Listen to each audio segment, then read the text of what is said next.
Welcome to Mr. Fish, keeping a dead man's Bible, yeah? All society. So, yesterday, yeah, I was telling you about the police gun. What I'm trying to tell you, these podcasts I'm doing now, are showing you what led up to the LSD overdose, what led up to going to hospital, what led up to being in a coma. Because some people think that my life is easy. So yesterday, I told you when I got the IP and the police gun and how important that police gun is, because what people don't seem to be understanding, so back to me now, fuck everyone now, fuck the gun, let's do it properly, yeah? What people don't understand, they see you walking around and they go, oh, don't take drugs, don't do this, don't do that. But you know what they're really not seeing? They're not seeing what goes on underneath. They're not seeing that, yeah? They're not seeing that. They're not seeing, yeah? They're not seeing. They're not seeing. They're not seeing the police on your back. They're not seeing your phones being tapped. They're not seeing you being watched. They're not seeing the probation ringing you up, asking you why you're at this airport and that airport, letting you know that we're watching you. These people want to slag you and put you down, they're not seeing it. And I don't really allow them to see it, because I try and carry on with life as hard as I can. So what these podcasts are now, I'm showing you what they're up to, and I'll let you see what it's all about, because I'm afraid to say some people they don't some people, they don't understand what's going on. They think you're just walking about. They think you're just sorry, I apologize. They think you're just walking about, yeah. They think you're just walking about willy-nilly, yeah, doing this and that, and hey, it's not happening, yeah. But me, the moment I go to bed to the moment I wake up every single day, I am under pressure. I'm under pressure. Now, just because I mask up that pressure well and I carry it well, doesn't mean that the pressure's not there. And so the reason I told you the story of the podcast yesterday, yeah, stop watching Scarface, you mugs, yeah, this is reality, okay? So this is now the part 2. Now, so I got the 9-year indeterminate public protection sentence of 99 years. I got that, of which I served 10 half. During that sentence, the probation service, who control the indeterminate public protection sentence of 99 years, they kept asking us, do you have family support? Now, I have family support, and as most of you know, I live in West London, and I had family there, and I said yes, and they were saying that your release conditions will also rely on whether you have family support or not. Okay? So, as I told you in the last podcast, yeah, stop watching Scarface, you mugs, this is reality. As I told you, when an IPP sentenced prisoner goes for his parole board each year for release, he never ever knows if he's going to get it or not. But the parole board too have their own agenda, and the parole board are like, well, he's not going to get it. So what happened was, the parole board asked me to take a psychological assessment, okay, and which I duly did, but I used their psychology. Now the parole board at that time, because as I told you, did not use the phone for 10.5 years, so they couldn't have any contact, didn't have know anything about me. They were not prepared to release me. But because the psychologist who assessed me said, oh, he's been rehabilitated enough to be released back into the public domain, what happened was the parole board were quite shocked that they had to release me. They didn't want to. And because they weren't actually prepared to release me, they didn't prepare my release. So now, what happened was, I got my release from the Home Office, yeah, which the parole board were expecting, and now, because the Home Office have to release you, the parole board make a recommendation, and the Home Office will decide whether the parole board recommendation is suitable or not suitable, okay? And the parole board didn't want to release me, but the Home Office overruled their decision. Because the Home Office overruled their decision, what happened was the parole board had not made any provisions for my release. So therefore, instead of me going to Ealing Probation Hospital, which is where I was supposed to go for my release, so that would put me back in West London, back with family ties, back in the community, and maybe I could get back on my feet, so that helped. They sent me to a hostel in Streatham, and the reason they sent me to the hostel in Streatham was because if they held me over the date of my release, I can charge them £100 for each day I'm spent in prison. Okay? So they released me to Streatham. And this is why I say stop watching Scarface, you mugs. Yeah? This is reality. Okay? It's reality. It's the things you don't see. Yeah, the change that you don't see. Okay? So now I'm in Streatham now. Okay. I got into prison 10.5 years. Great time, wonderful time. Wow. Couldn't have asked for a better time. Now I'm released. Now, okay, I thought, you're released.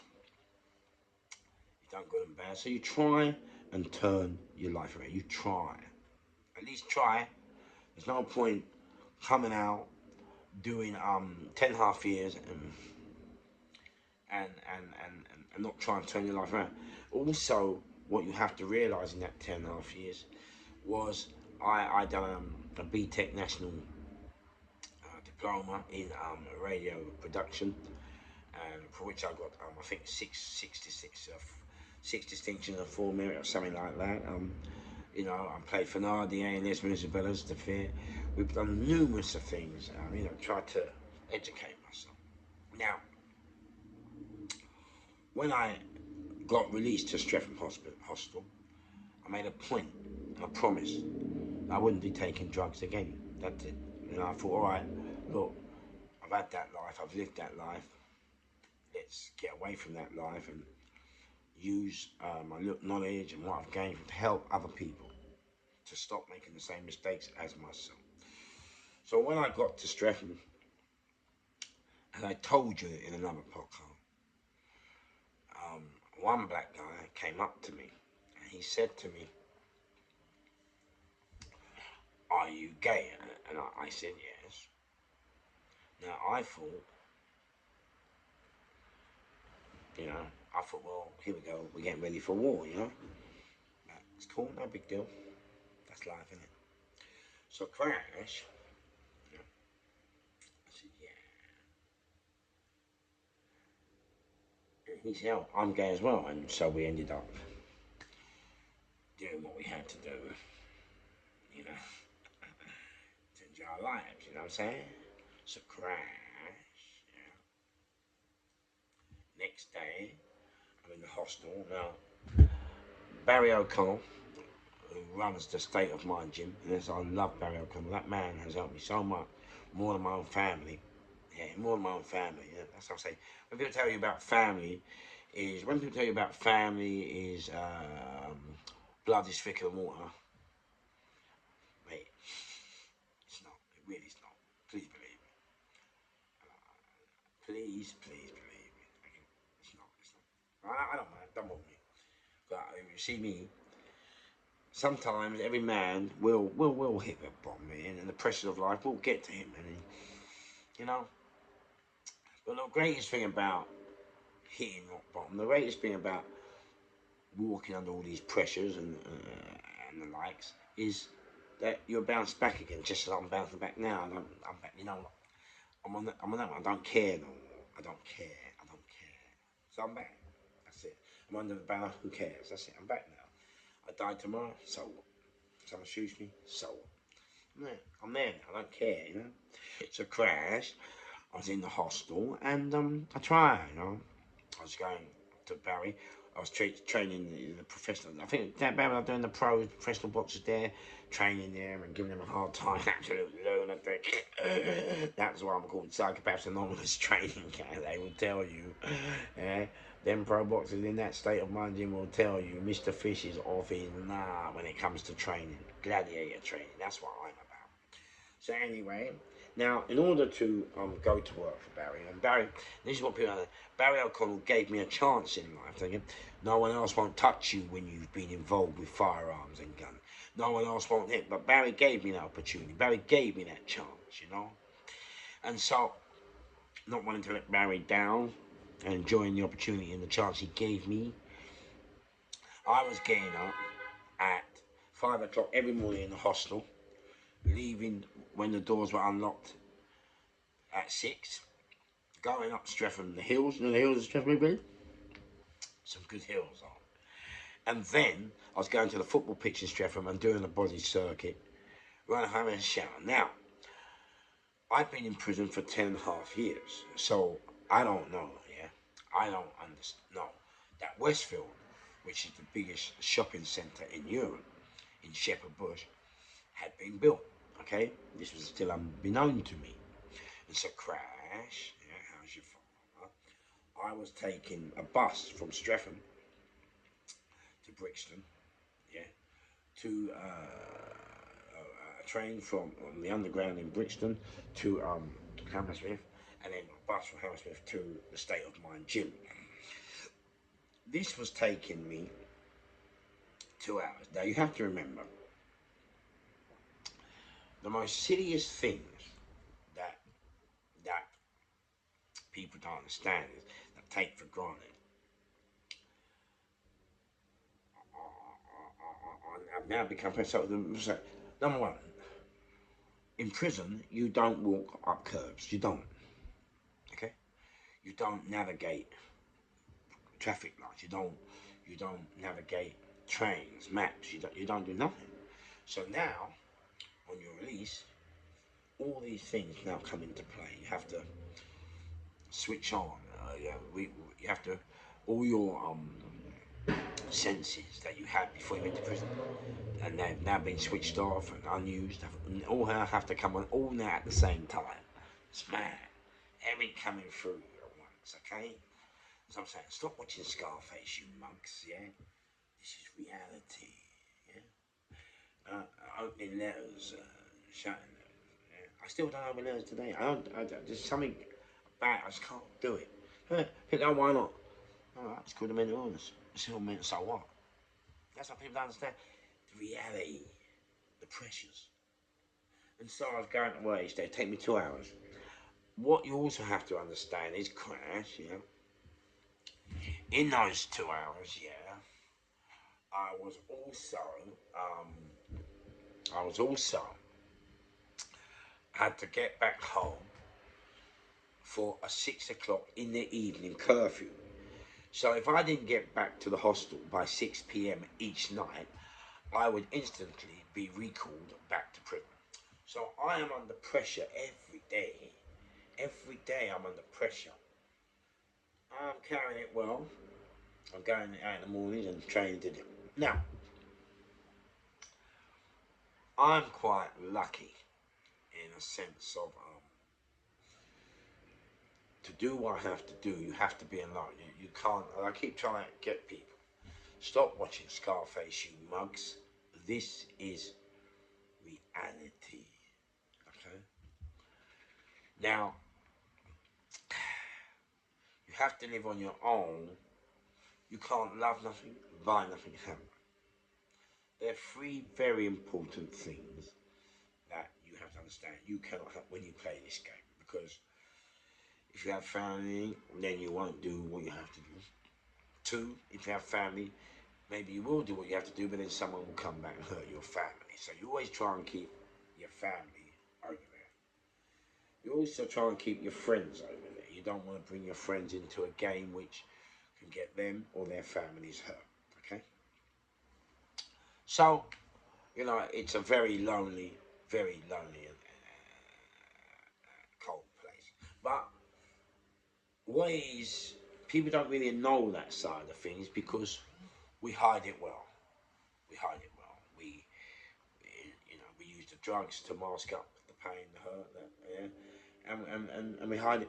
We fly around as if nothing is happening to us. Yeah, and this is the part what you don't see in Scarface. This is the part you don't see in the film. You don't see in Gangs of London. You don't see it. You don't see in Heat. This is the reality of being real, living here and now, in being involved in certain games. That's what you don't see. Okay. Now, I was very lucky being on my own. I can tell when I'm about to have a breakdown or when I'm going too far. And this is another reason why I take drugs. People say, oh, why you take drugs? I'm going to be honest with you. There are sometimes people upset me and I feel like put them in the ground, burn their house down, I'm going to be honest, I do. But the drugs help me and keep me chill not to do that. You get what I'm saying? They help me to remain calm, to remain relaxed, and not to do what, if I didn't take the drug, I guarantee you, believe me, there are so many people out there walking around, please believe me, if I didn't take that, listen, it's all over. And I'm good at what I do, as you see. So, and I'm not scared to do what I have to do. So, the drug, when people tell you, oh, stop taking care, oh, stop doing it, people have to realise they owe their life to that drug. Please believe me. They owe their house to that drug. They owe their families owe that drug. That's what they understand. Okay? I try to hurt myself rather than others. A lot of people can't do that. A lot of people can't do that. I can. So when I'm saying I'm going to have a breakdown, I've been in prison for 10.5 years. And I realised 2 hours every day, it's too much. I quit it. It was just too much pressure to come straight from closed conditions and into the public domain. It was just too much pressure. And I could see a breakdown was about to happen. And I didn't want another great tranny robbery. Crack. Bomb. I didn't want another great tranny robbery to occur because that was where I was about to go. Fuck it. Let's get out of this shit. Let's go about a bit of work. Do what we got to do. If it's successful, we got the doll, yeah. And if it's not successful, well, we go back behind bars. Who cares? Let's enjoy Alton Towers again. It's reality. Yeah. And it always makes me laugh because in the old days, when someone like me came along, people used to, at least he was taking on the system that was beating us and hurting us and whipping us all down. At least this guy had the balls and the gall to take him on. But you're slagging me off, I just laugh. But the slagging off doesn't really bother me. Nothing really bothers me no more. You see, since I nearly died a couple of weeks ago and I'm responsible, whatever, nothing bothers me no more. It's nothing at all. But anyway, so I went to the probation service and I said to the probation service, listen, look, I'm going to have a breakdown. you need to move me to Ealing because to get to work there's too that it's taking too long to and it's just the pressure is so much, you know. You gotta get used to people again, walking amongst people. It's not bad. People don't understand. You've been in prison 10.5 years. You're institutionalized. Please believe me, you are. Yeah. And then you have to come out and navigate, walking up curb, traffic lights, people bumping into you. Yeah, you got to work at trains, standing in line, getting used to sight. You got to navigate all this. You got to look at new buildings. You got to look at people, different attitudes. You got to You got to make sure that these attitudes they got today don't push you to go bang there and then. It's difficult, but we hide it well because you know what? That's how we dance. That's us, yeah. It's a crash. I said to the probation officer, people want to know why I took an LSD overdose. People want to know why I ended up in Charing Cross Hospital in a coma for 4 months. I'm going to tell you. I'm going to tell you. So, Crash, I said to them, look, move me. I went to the probation staff in Streatham Hostel, the staff that ran it, and I said to them, with respect, I said to them, excuse me, look, I think I'm going to have a breakdown now, and it's taking me over 2 hours each day to get to the State of Mind gym in Hammersmith, and I really, I don't think I can take it anymore. I don't think I'm going to burst. I'm at bursting point soon. You know? And they said to me, in actual fact, they said we don't do moves. Now, if you had said to me in a nice way, in a good way, oh, well, I'm sorry, Mr. Fish, we don't do moves, but maybe we will try and get... Because what they didn't understand was, on my Oasis, which is what every IPP prisoner gets, it's a plan for his release. It also records his journey through his imprisonment, okay? On my release plan, it states Mr. Fish is to reside at Ealing Probation Hospital. Now, if I was at Ealing Probation Hospital, I could leave work at, I could go to the hostel, get up, train, leave the hostel for 7, 8, and I could leave the 7 and be at Barry's for 8, 9. That's it, easy. I could do Ealing to Hammersmith in half hour. That's the difference between Streatham and Ealing. That was the time difference. And that was what was burning me. I had an hour and a half extra. It was just too much. Especially after just being released. And so they said we don't do moves.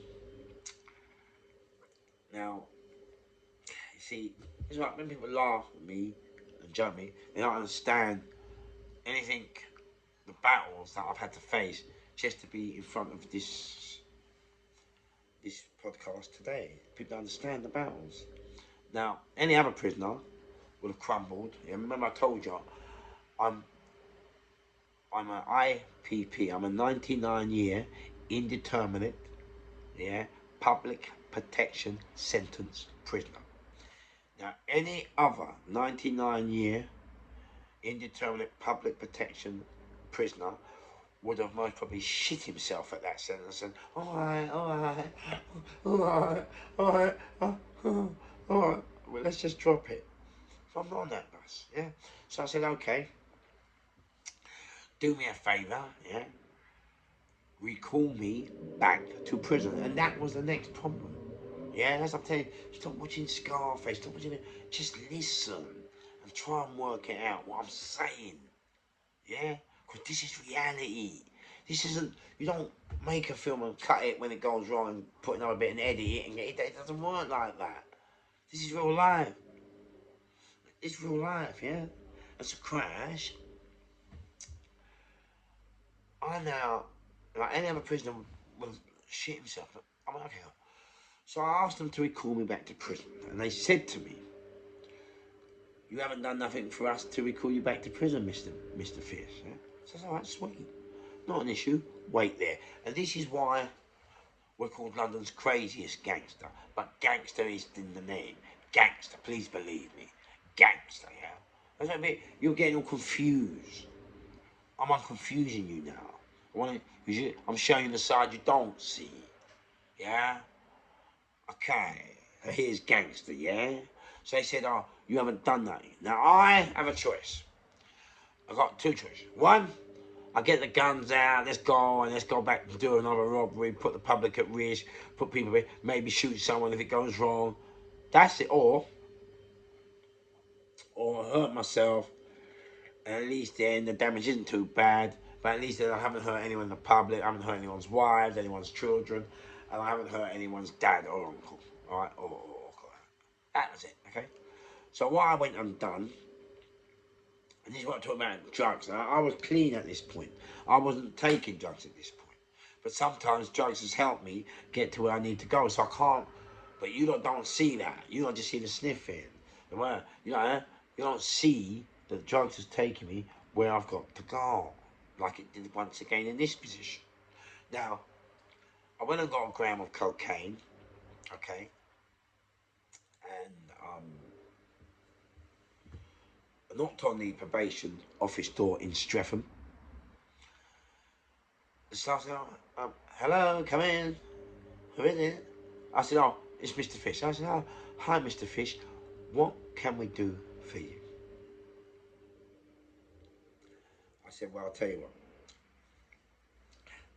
I came into you yesterday evening and I told you that I'm having a mental breakdown and I feel that you should move me to Ealing as it was put on my races and my release plan. You told me, you in a very hostile, I took it as hostile way, that you don't do moves. I then asked you to put me back in prison until a space becomes available in the Ealing hostel. And you said to me, well, we would, but you haven't done anything to go into prison for. So today I'm back. Here's a gram of cocaine. I put the gram of cocaine on the table. I went, I said, right, recall me back to prison. And this is all the things that people don't see. They're just seeing all we run around and jail, paying a ticket. They don't understand the pressures, what you are under. They don't understand the war you are come from, you're involved in. They don't get it. They think it's all like their life. Oh, we just pay the bills. We'll go to work. Football at the weekend, work in the week. You know what I mean? All sell drugs. Oh yeah, count the money, go on holiday. Oh, sit on the lovely car. They don't see the war that's going on in behind you, inside you. Yeah? Please stop watching Scarface. Please, I'm asking you. Stop watching gangs. Please, stop watching telly. Please, it hurts me. I understand the war. And so, now I've took it. Yes? Whoa, careful, oh, Mr. Fish, okay, man, Mr. Fish, stop. We do moves. This is what I'm saying to you. Why is it you always have to hurt yourself? Yeah? Mentally destroy yourself. Yeah? Physically wreck you before they want to help. Why is it they couldn't have just met me halfway and said, well, look, we don't actually do moves at the moment, but we give us a little bit of time, we're trying to help you, secure them. But no. You think because I'm IPP that you got me round the fucking mandy little finger and that I'm shook to go back to prison. You're wrong. You can't be in this game where I am and be shook to go to prison. Otherwise, come out the game. I'm ready to go back to prison right now today if I have to. It's not an issue. For as long as they want, it's not an issue. I don't do issues. It's not an issue. It's the game. Yeah? Yeah? I can't re-edit it. It's not Scarface. It's reality. But at least I've got the balls to do that. You know, these people slag me and put me... At least I've got the balls to do it. And so they said, okay, we do moves. So anyway, all of a sudden, they moved me. But what got me the move? It wasn't being good. It wasn't remaining calm. It was cocaine. Cocaine got me the move. That's it. Cocaine managed to get me where I need to go. This is what people don't understand. I think, oh, you're just taking drugs. No, hold on. I wasn't taking drugs. This situation is what put me on the drugs. Okay? So, I went to Ealing. Now, I went to Ealing and it was all wonderful, great staff. I'm getting to work. But now, there's a problem. Yeah. Streatham Hospital have now forced my hand and made me refuel and take cocaine. Now, cocaine has now become a part of my makeup. It's back to normal now. Right, let's fly to die and die to fly. How to fly if I get high. Let's fly. So I'm on that one now. But see, gentlemen, weren't down to me. I was forced into it because they wouldn't do a simple thing, which was to move me, which was my big that. But it's cool. So anyway, now. So now, so I'm leaving, getting the transport, but now, like the nose, I'm back in the games. I'm now don't care, live or die. Talk to the old boys. I'm on the boys, gives me a motorbike. Motorbike, but you know what? I don't get it. They've pushed me back to where they wanted. Here I am. So I'm back. Let's do it. You, the probation service, pushed me back into this situation. So let's do it. So I nick my motorbike. I'm going to the hospital. They're asking me if I'm on a motorbike. I say, oh no, it's cold out there. Helmet in a carrier bag. But I'll need it. Cab. Ealing Hospital, all the staff at all the hospitals. Julie at the Acton probation office. White Julie's I think it's stopped. Listen, all the probation staff are wonderful, but their hands were tied by the rules and things like that. Yeah, but me, I don't do rules. So that crashed. Now, so I'm at the Ealing Hospital. I'm on the motorbike. I'm riding to State of Mind gym. Riding back. Now, my brother Jerry, God bless his soul, just gone to heaven 3 years ago. Now, my brother Jerry, what people don't understand about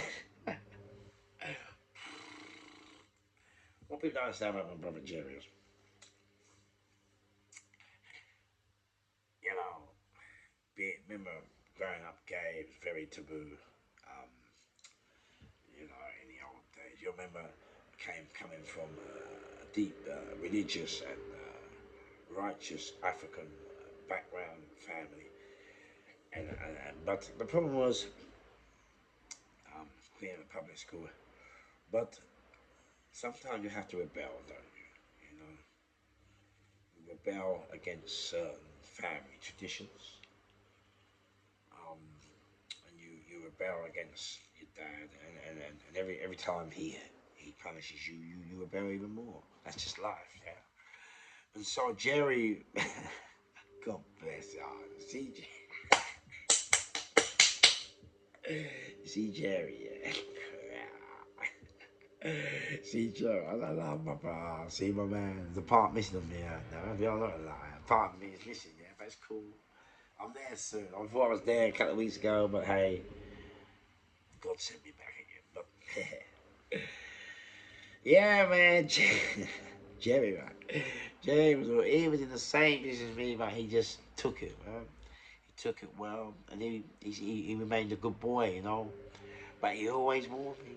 Jerry, whenever I sneaked out that window and would come back, and I'd been caught, and there's no mobile phones, he'd be there. They know. And I would get my licks, and I would stand on one leg, and I'd be hit with milk ticks. But one thing Jerry loved about me, Jerry was the one. Oh, you're right. He always attended to me. He always took care of me. Yeah. Jerry was my mum, my dad, My brother, my sister, all Jerry was everything I could ever wish for. That's what people don't realise. He was the only thing in my life that mattered to me above anything. Best thing in my life. Jerry, bah! Look out. Missed it up there. Yeah, Jerry was the one, man. So anyway, Jerry's gone now. Yeah, that's the part. That's the part. Jerry's gone there. It was funny when Jerry was telling you, when I came out, Jerry's going, "You're not still on my neck motorbike." Well, don't you ever learn. And I love that boy. And I remember I came out and one year I got nicked on a motorbike. And I gave his name and address and birth. And he got shot. And that's why, listen, this is family.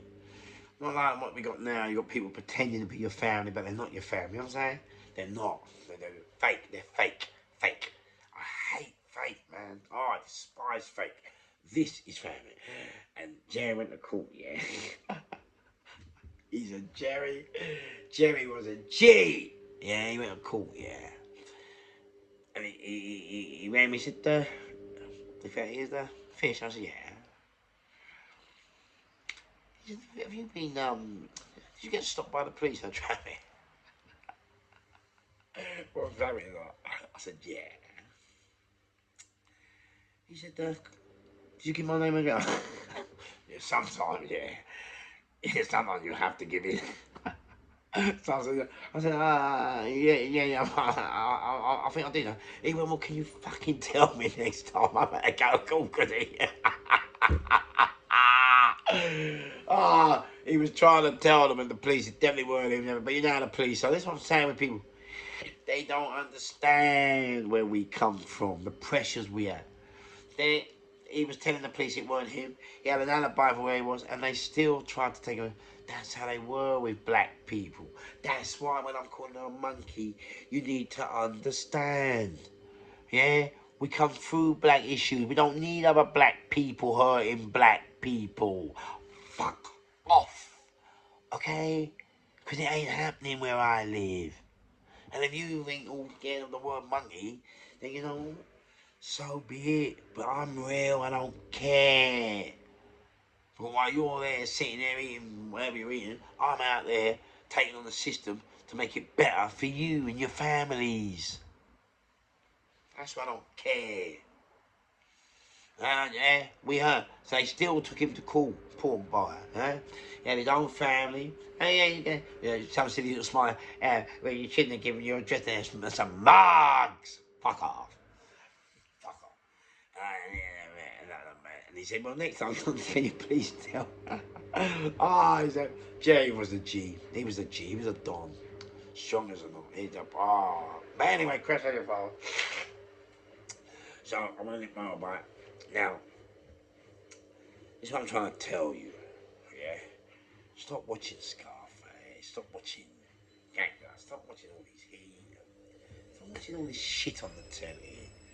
And then I'll show you the real way, the reality of that. So I'm on this bike every day. Now you have to know I'm an IPP, 99-year sentence prisoner, riding a stolen motorbike. This bike can take me back to Brentford. It's called balls, but I've still got the balls to do it. I've still got the balls. Yeah? Most of them be like, don't even go there. You take them and lick my man. No, I don't want to look at it. I don't want to see it. Get away with me. Yeah? Shitting themselves. I'm not on that bus. It's a crash. Yeah. Now, when Jerry died, he's got the most beautiful daughter called Naomi. And Naomi lived up in Hayes, and Hayes is just down the road from Eden. And the problem was, you know, I know she was going through it, as was the rest of the family. Donna and Lloyd. Lloyd, how are you, kid? I hear you're out and about now, so... But Lloyd, I know you're in the game now, so here we are. Just stay alive, yeah? Boss. So anyway, yeah, so I've got to go see Naomi, you know. Now, I knew, this is what I'm saying, I knew, you know, sometimes you have to have feeling, you know, it's instinct, yeah? And you have to know And instinct told me, you know what, Fish? When you go and see Naomi today, I don't want something's going to happen because it's just the way it was. The way it was 5:30. Ealing is a weird area. There's no kind of at that time. Ealing's a funny. Ealing doesn't have crew clip. It's got no identity kind of thing. That makes sense to you. Ealing doesn't really have a. So it's all madness. It's all everybody in one big pot, all mixing with each other. It's just mad. So I don't know. Police are out at that time, 5:30. Heightened, fives.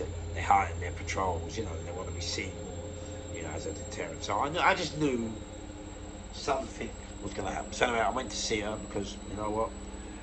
Again, I'd rather hurt myself, putting a smile on her face, than me not hurt myself and then she's sad, lonely, and depressed, and I'm unable to help her do what she needs to do, or talk about her dad or whatever. So guess I didn't follow her. I go to Hayes, I see her, put it down. I'm telling you, please, for me, stop watching film. Please, try and listen to what I'm saying to you. Try and listen. I'm not here for I'm trying to look. I'm just a little black, but I'm telling you the story, like, I'm trying to show you in real life, in reality, in the real world, what my life is all about. So there I am, riding back from my armies, a 99-year sentence in the Republic protected prisoner, now on life license, yeah. The slightest mistake, boo, you're going back to prison. There I am, on this thing right now. I'm coming back to Ealing, and this Polish guy, this Polish guy decides to cross the road. So I'm coming this way. He's crossing the road, but he's looking that way. So he's looking at the traffic that way. So he hasn't seen me. But luckily, I'm just, and I've got a slam on the brake. I'm going to make the slam on the brake hard. Boom! The bike slipped from under me. Yeah? Now, what I haven't told you is, just as I'm leaving Naomi's and coming back to take the right onto Uxbridge Road, I have seen an SBG van, yeah, a special patrol group van, yeah, a police van, yeah, you know, when they were in the minibus and they go on the right, yeah, I've seen it. So what I've done at the traffic light, I've managed to get in front of it, and I now know if I could just keep ahead of it before the next traffic lights, they ain't gonna see me. But now this guy walked out, crash out the act. Now I know they're coming. Ah, listen, this is it. I know they're coming, yeah. I know that in a minute they're gonna be on the 6. So now this bike I was on, it's like Terminator. But I don't normally ride big bikes, but hey, beggars can't be choosers. I was out, my mate gave it to me. Let's do it. So the bike's on me now. Members of the public, fair play to them. I'll do that. Came and helped me lift the bike, and I put the light to the side. Now I know we still have a problem. The problem I still have is I know that SBG van is going to stop. Secondly, I'm black, run on my bike, and now they're going to look at that. They're going to scrutinise it. Yeah, that's it. Yeah. So now, here's what happened. Man, crush out your voice. When people tell me, slag me off, put me down, mate, they don't have the fucking slightest idea. You've got to be switched on all the time. Yeah. So now, crash, yeah. This black guy has helped me pick up the bike, yeah. That's what I'm talking about, black. All together, because we understood, we know we came through the pain, the hurt, racism. We came in the abuse, we came through it, baby. Yeah. And this black guy helped me, and a posh black. And he said, you alright, you okay? And now, I know the police van is going to be upon me in any 10, 15 seconds. So I'm going, oh yeah, my God, and he's trying to go. He goes, you're right now, can I go? I'm like, oh, well, no, I'm cold. He doesn't know, but he wants to go. But, oh, please, hang on, mate. I don't really know, hold it, mate. Yeah, hang on, mate. I'm like, he wants to go, but I know, this is what I know. If I can hold this guy there just for 10 more seconds, and that van comes on and they see the bike park across the road, the helmet, me talking to them, you, I know they will think it's just two black kids having a conversation. They're totally unaware of the bike having been dropped. There's nothing on the floor, maybe indicating like that, nothing to say that there's been an accident there. I know it. And he's trying to, and just as he tried to get around, I went, I'll tell you what, the leg down there, I really thank you for that.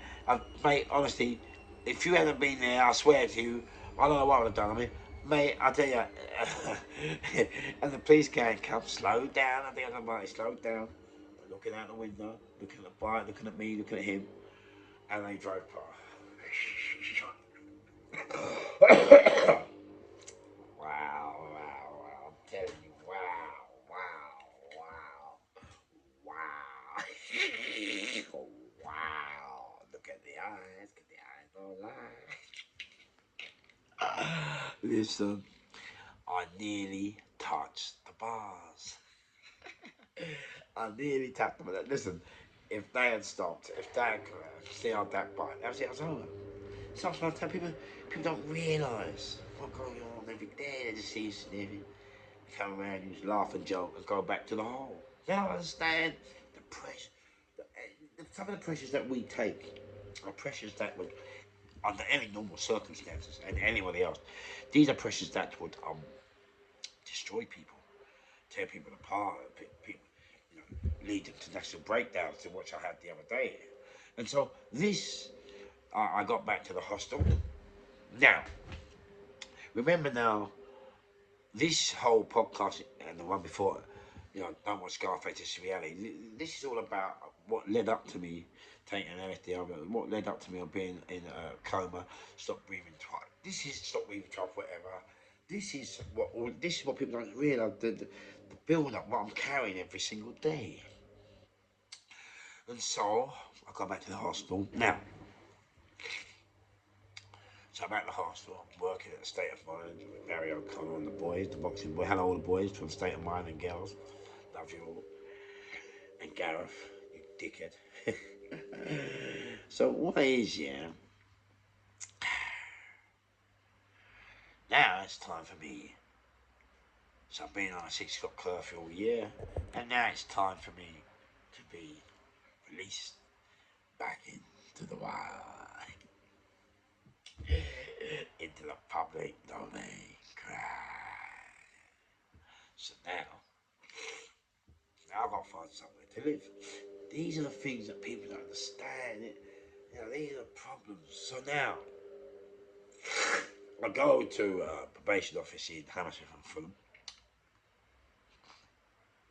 Not in Ealing. And they say to me, "Oh right, you have to move to Luton." I'm like, "What?" They said, "Oh, you have to go and live in Luton." I'm like, "Who are you talking to?" You feel nut. So let's just get this right. You have been asking me for 10.5 years. 10.5 years. You have been asking me if I have family ties and family support. If I have family that can help me and support me should I fall on hard times or something go wrong. And I've been telling you yes. You also told me that having family support could decide whether we release you or not. And so because I do have family support, you have made a decision, well, not you, home I could have release because I had family support should I fall on a hard time. And now I have been released. Not only have you sent me to the wrong hostel in Streatham, trying to cause me a mental breakdown, get me to shoot people, return me to prison. Then you put me in a hostel in England. But now, worse than all of that put together, now you want me to move to Luton. Listen, ladies and gentlemen, look, I love you all, but please please don't slag me off. Please, mate. Listen, a lot of people would have committed suicide or died or killed after what I've been through. Yeah. Please understand, mate. And you know what makes me laugh? When I'm talking to you, all you have to realise, what I'm telling you is happening to some other people, many, many other people right now, but you lot don't care. It's happening to other people right now as we speak. Yeah. Yeah. I'm lucky I'm bringing it to the public domain because I don't know, I've got the intellectualism to do that, but people don't see it. When you live with these pressures every day, they're damaging. They're brain damaging. They're emotionally damaging. They hurt. Yeah. So now, here we go. Now I got a problem. The probation service want me. You see, the problem with the probation service, here's the problem. The probation service think that many people that come into their homes, into their graft, and that they get caught, they think that we don't have, you know, we're not connected. They think we're all just, you know, idiots who have made mistakes, and you know, so we can punish them. They got no one to back up, no, or they ain't got the balls to do what they got to do. They think we're all frightened. They think because I'm doing a 99-year sentence that I'm frightened to go and do what I have to do. I'm not. I'm just, if I got to go back to prison, look, if I got, I'm not frightened to do what I have to do. I'm not. And if anybody who thinks I'm frightened to do what I have to do, then that's a really, really big mistake they're making. Please believe me, when it's on, it's on. It's a crash, yeah. Oh man, I've got a problem. Luton. So I said to the probation service, if you tell me to move up to Luton again, yeah, with a load of balaclava and backpacker, yeah, I tell you what I'm gonna do, yeah. Okay, that's what I say. I don't care. Look, it's me. As I'm real. I'll tell it as it is, yeah. I said, let me tell you something. I won't go up north. I'll go up the Canary Wharf. When I'm up there, and I will rob every super rich cunt up there that I can.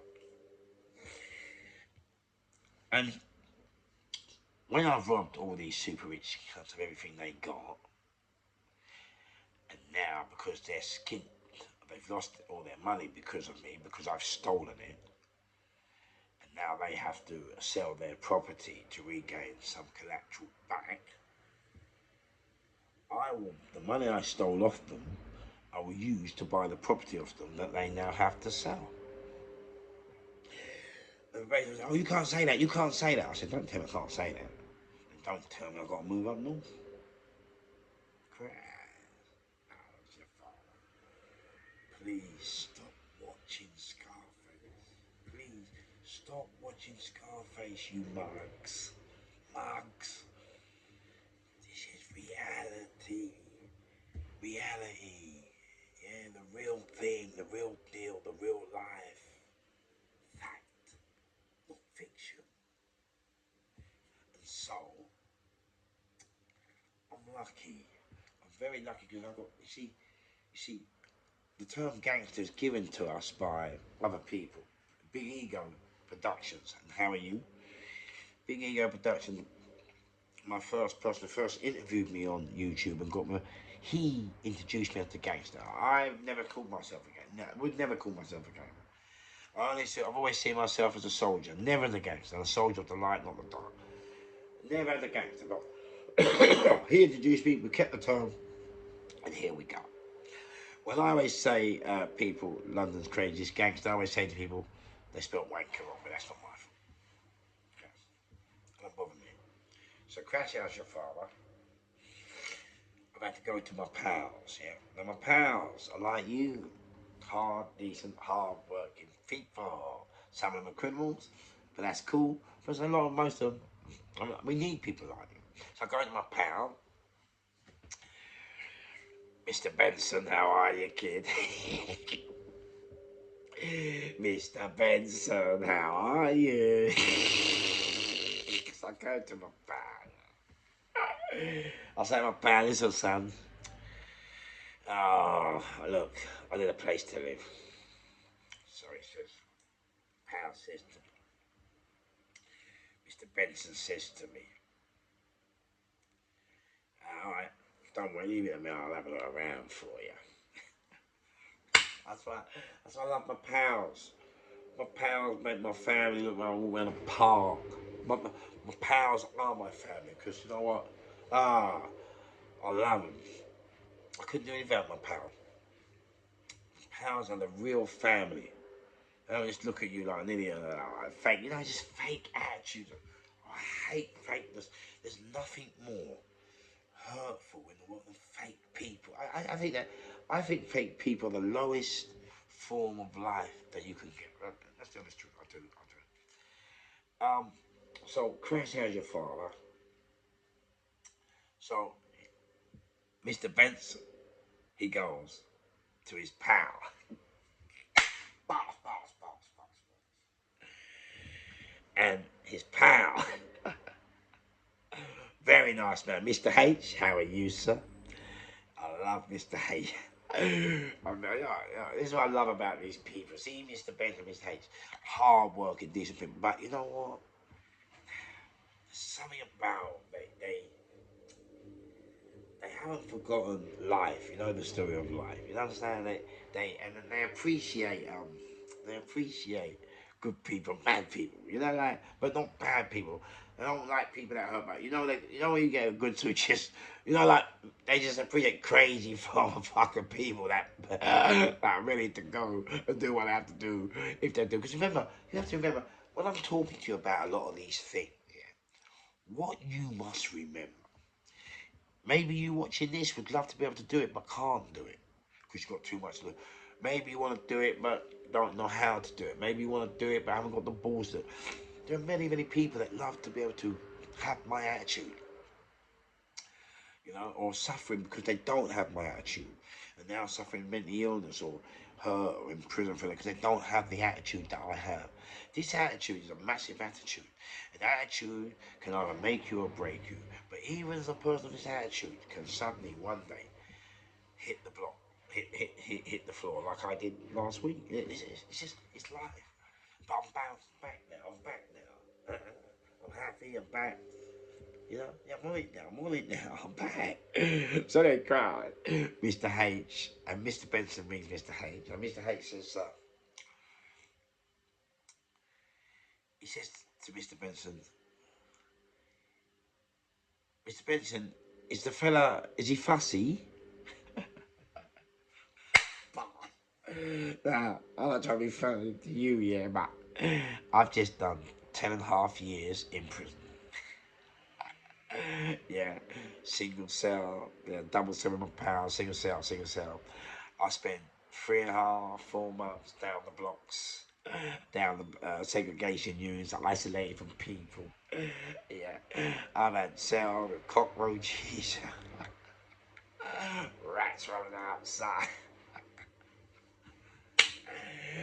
I've had cells where it's freezing cold in the winter and no heating. Fingers will just like that in the morning. You're trying to eat your breakfast. Oh, stop watching Scarface. Please stop watching TV. Stop watching television, please. This is reality.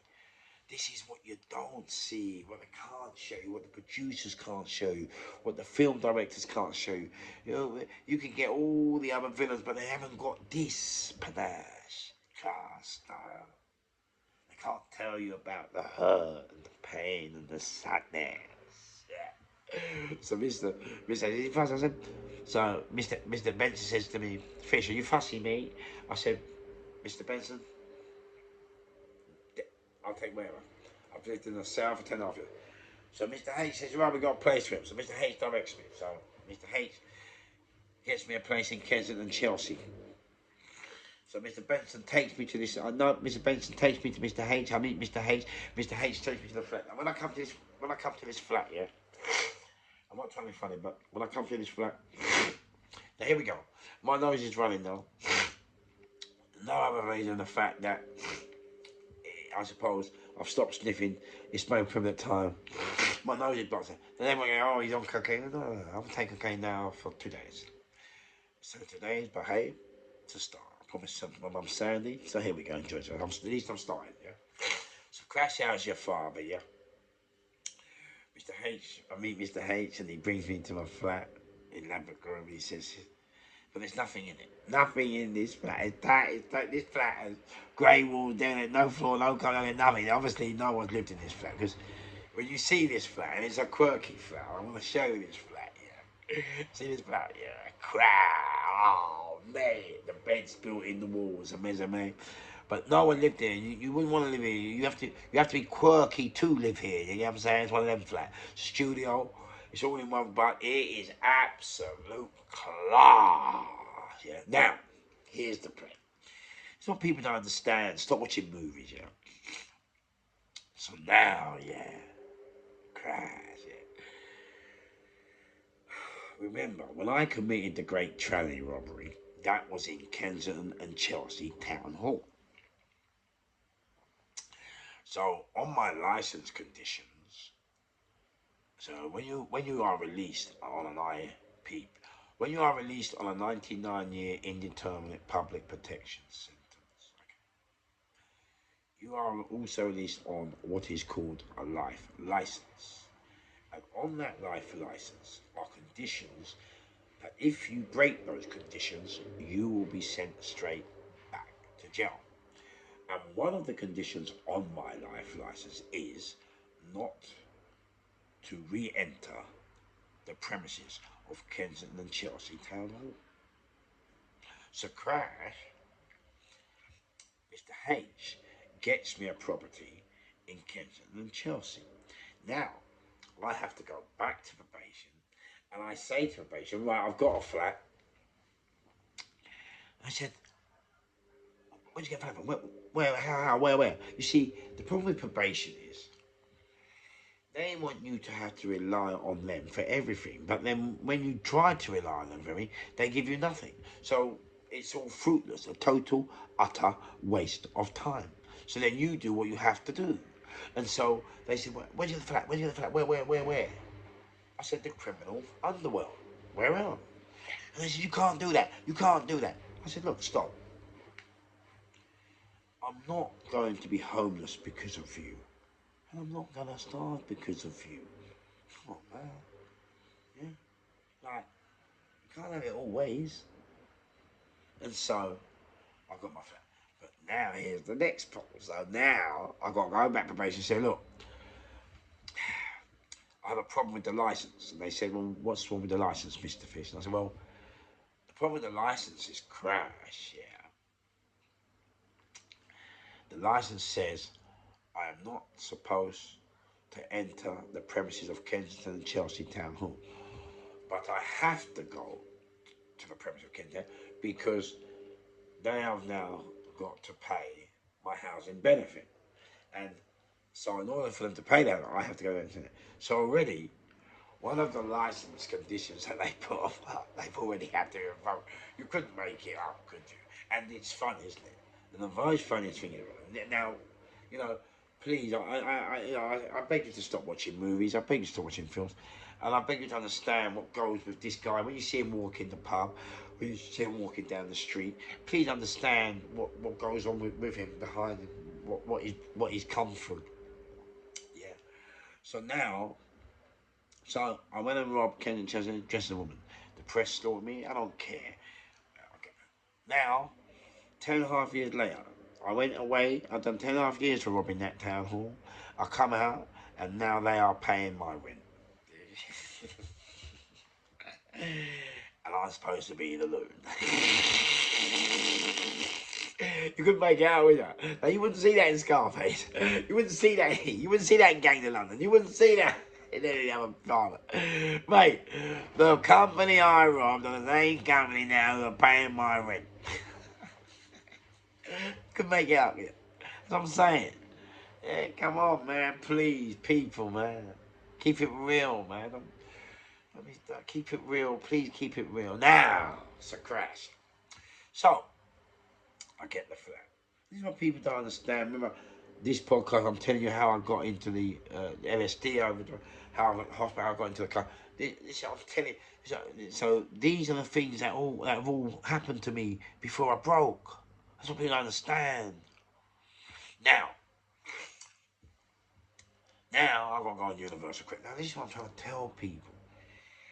People don't understand. Now I don't want to be on universal credit. Why the fuck? We are on universal credit if we need to be.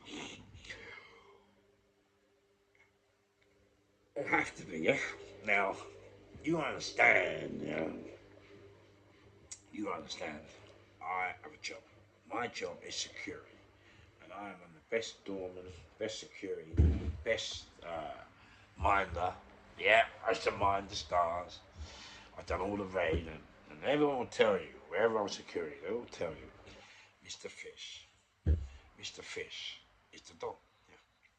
So I was thinking, okay, let Mr. Benson find Mr. H. Mr. H has now found me a property. Ken and Chelsea are going to pay my rent for a while, universal credit, and then let me find myself a job in security that will pay me enough money to pay the rent, pay the bills, pay the gas, pay the food, and maybe get my job done. Rehabilitated back into society as a law-abiding, good, hard-working citizen. So, but now, let's see, this is how school people do. But now the police have called me up. I go for my license. My license, yeah. Now, in the old days, in security, you didn't have a license. Now, the police chair, they do a license. So now, I've gone to start my security campaign, but the police have decided to stop me. And they're taking me to court to stop me. So now, I've got my license. I go to Charing Cross Police Station. They're telling me that they're going to revoke my license. They're going to get a judge to. So I shall appeal it in court. And so we go back a bit. So anyway. So Charing Cross Police Station said they're going to revoke it. I say, right, we're going to appeal it. So we appeal it, but we got to go. What court was it? Charing Cross, Westminster Court, Westminster Magistrates, something like that, yeah? And so I'm in there. Now, remember, I'm trying to turn my life around. Now, some people have a trade, they're carpenters. Some people have a trade, they're bricklayers. Some people have a trade, they're whatever. Accountants, judges, architects, surveyors, whatever. But mine's security. Now, the police at that hearing turn around and say to the judge, we are not prepared to give Mr. Fish a license because we believe Mr. Fish is prepared to win the fight by any means possible. And they're right. But then, isn't anybody prepared to win the fight by any means possible? Crap. I mean, like, come on, ladies and gentlemen. Look, are not the police prepared to win the fight by any means possible? Carrying MP5s, Glocks, other guns, huh? Are they not prepared to win the fight? CS gas, tasers, are they not prepared to win the fight? They're shooting tasers at people that aren't even armed sometimes. Come on, me. So, hold on. We're doing the same thing they're doing, but they want to be able to go home, but they don't want us to go home. Listen, let me explain something.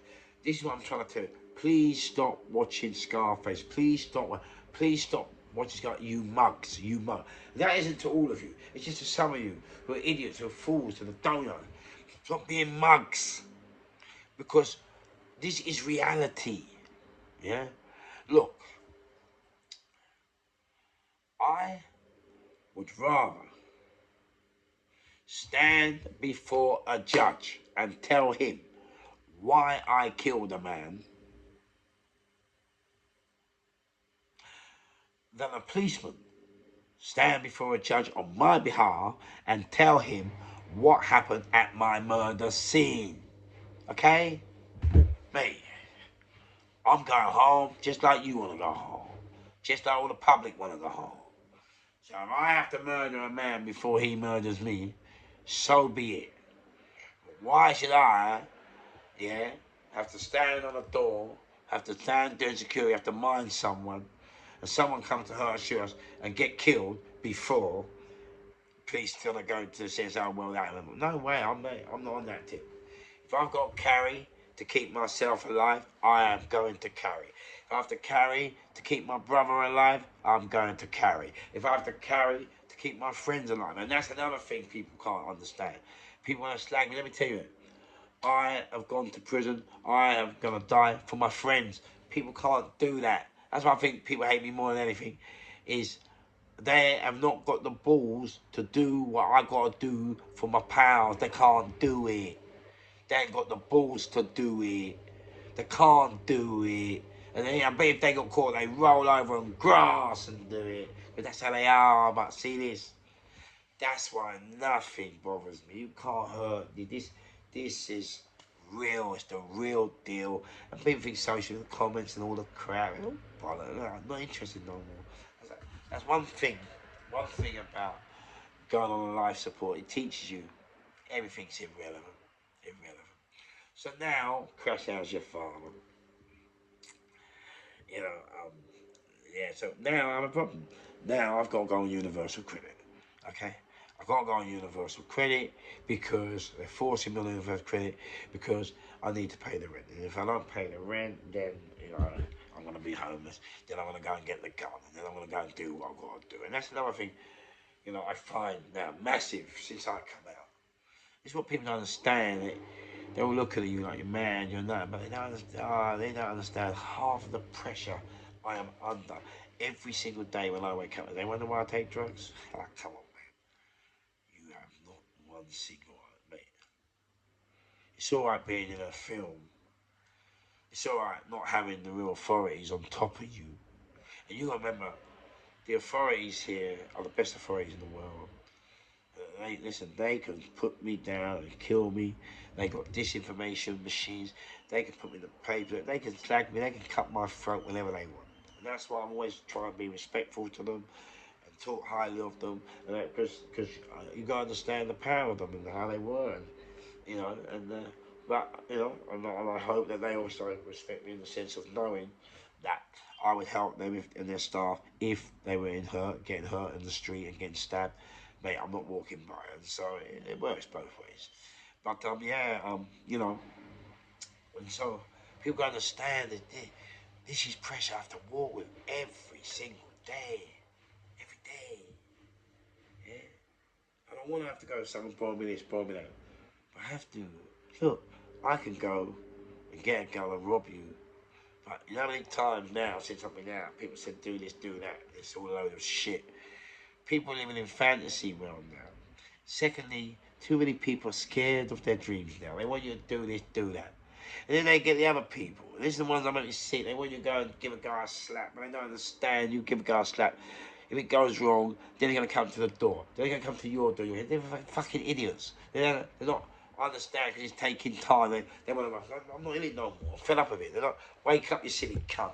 At the end of the fucking day, if I do what I've got to do, he gonna come to you, then our family, then all family members, then everyone's getting hurt. Like, look past your anger, look past your hatred, look past your fucking, please, mate, because it's upsetting me. Because, like, I don't know where you live, but I understand the game, yeah? And I don't think just because you brought a watch, that the watch is gonna go on time. You have to wait and be dealt with, but then deal with our way, not yours.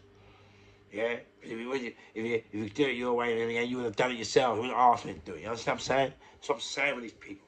Stop fucking pushing me into place. Yeah? I'm fed up now. That's why I told you. Fuck everyone. I'm back now. I'm telling you as it is. Stop it. Yeah? I'm trying to protect you. I'm trying to protect your family. I'm trying to protect your friends. I'm trying to protect your community. I'm trying to protect them. It's going to be done. But these people, they don't really care about you. They don't care about your sake. They don't care about who all goes wrong. As long as it's done, well, fuck you. Okay? And I won't come to see you to be fucking. The reason I'm saying fuck you is because, you know what I mean? You wait until I'm fucking ready. Alright? Like everybody else. Okay? So I'm leaving them all. Bye bye. I'm past Kevin. You don't want it? See you later. No one don't want me around. See that? I can live isolated. I can live on my own. I've done it. So I just want you to know, people to know, people calling me and doing this and that. Things have changed now. People are scared of their dreams. People, I'm under pressure every single day. I could put it to bed. I could go and rob a geezer's Rolex tomorrow. I could go and rob these drug dealers. No, listen, I come from mum. No one can't do nothing. All they do is hurt me, and I don't care. That's the issue you have. I'm not scared to get hurt. I'm not scared to get shot. I'm not scared to die. Why would you be? When that's what life is about, dying. That's why when everyone's making the fuss over me, I'm like, oh, shut up. So, I'm just showing you in these podcasts, like, why and what led me to a breakdown.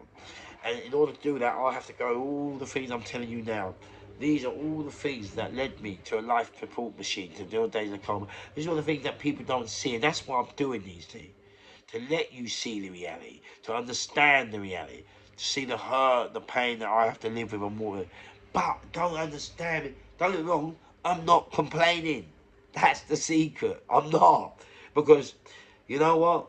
You decided to go that road. You chose that route. That's the route you get. That's what you get when you go down that route. So I'm not complaining because what's the point? You know? But I'm not being funny. People talk about mental life support. Listen, I nearly took a lot of people out before. I was at the end. I nearly snapped. And people, what happened was I suddenly realised why the kids in America, the school shooters, I suddenly realised why some of them do what they do. Not all, but some. I suddenly realised that there are a lot of people in this country, our friends, who are committing suicide, and we think we don't know the answer. But we don't really. We think, why would a guy like that, commit suicide? Why? But I'm telling you now, and I'm going to apologise to a lot of the shooters, the kids' school shooters. I'm apologising to you. I'm going to apologise to a lot of people, my friends who have committed suicide and their families who have lost my friends to suicide. I'm apologising. And the reason I'm apologising is because it took me to nearly kill myself and to nearly experience death before I found out the reason why